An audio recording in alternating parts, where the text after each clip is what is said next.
broken my heart so many times I stopped keeping track. Don't they help you with some of the winemaking? Oh yeah. All the kids as they grew up were required to be in the vineyard and in the winery. Now 4 out of the 6 are gone off to college. That's okay. They got to learn. Yeah, they got doing the other thing. Yeah. And most of them had spent so much time like plucking leaves that, or sorting grapes, that they knew that they wanted to do something a little more sane and predictable, like LAPD bomb squad demolition or something like that. But one of the kids has followed in my footsteps, and at the age of 20 started his own vineyard management company. Wow, So, fantastic. Yeah. Yeah. Well, he's got a great role model, and I don't say that lightly.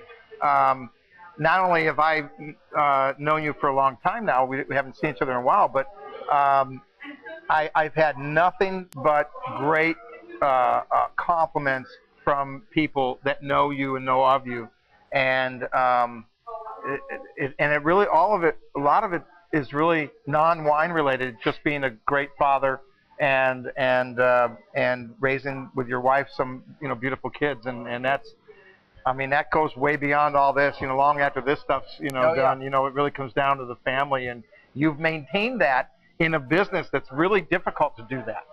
A lot of winemakers and wine owners get really sidetracked, and you've kept it all in focus, and that's well, you've kind of done the same, Scott. But I have to say that I have a really great wife. That any woman. Now that's twice now that you've got a plug. Okay, so if you're watching, he plugged you twice. She's doing taxes, so.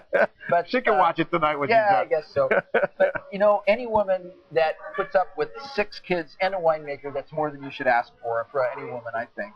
Yeah. But I think it's actually easier to raise kids in an agricultural area because, my office is the vineyard, and there's not many downtown offices that have a squad of 6 children come in to be all around you. So it's actually been pretty easy. That and not having any TV was really key as well.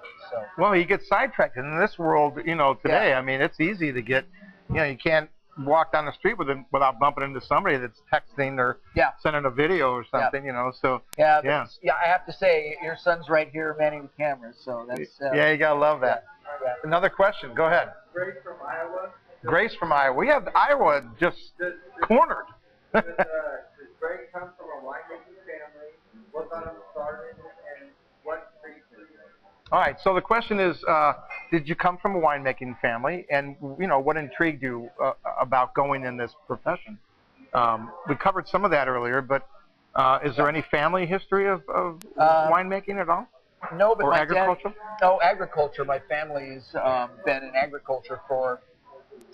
We left France in 1680, and we've been involved in agriculture, mostly dairying, ever since then. And a lot of my aunts and uncles still do dairying and chopping silage.